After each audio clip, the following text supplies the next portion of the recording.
guest is Annette Valentine, author of Eastbound From Flagstaff.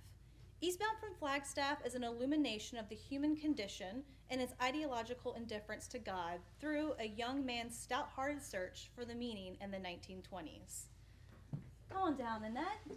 How are you doing today? I'm doing well, thank you. Thank you for being here. Nice to be here, thank you. So what is Eastbound From Flagstaff about?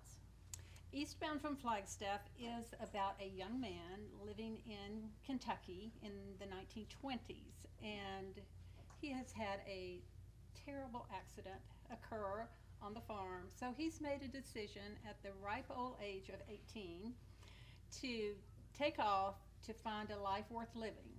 And he goes to the big city of Detroit and starts all over. So he's faced with the mafia, prohibition, everything from immigration to prejudice, the Purple Gang, and so he is a very young man trying to find a new route for his life. And he ends up, well, as I said, starting in Detroit, but he goes a very circuitous route, and that's why the name of the book, Eastbound from Flagstaff. He goes from Detroit out to the southwest to continue to find his way in life. Sounds really interesting. Thank you. Is there an underlying message of this novel that you'd like to share?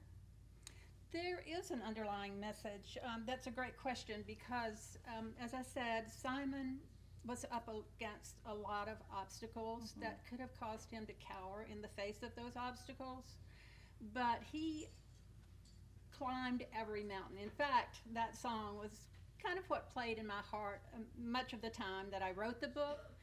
You probably know the song, climb every mountain, ford every stream, follow every rainbow till you find your dream. And I think for him to find the courage to face the obstacles that he had, that the underlying message is you just have to keep going. You have to have perseverance, and it is inspiration for life. And who can't use inspiration for living? Yeah, that's a very, very solid point. Was there a lot of research involved in writing this book? You mentioned a lot of like the Purple Gang and things like that. Was there a lot of research that went into this? Oh, absolutely.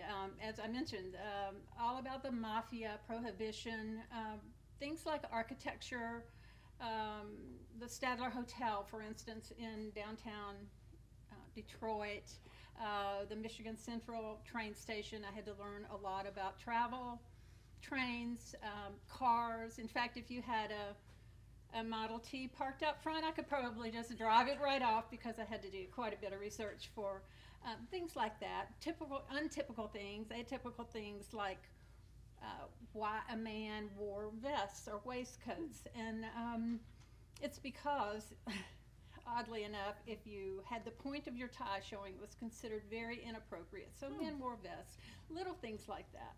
Did they chew gum in the 1920s? And just little incidental things, a lot of research. It's very distracting, but a very good distraction. I love those little details. Yes. I love trivia, so. I do too. Annette, Yes. for the viewers at home, how can they get in contact with you?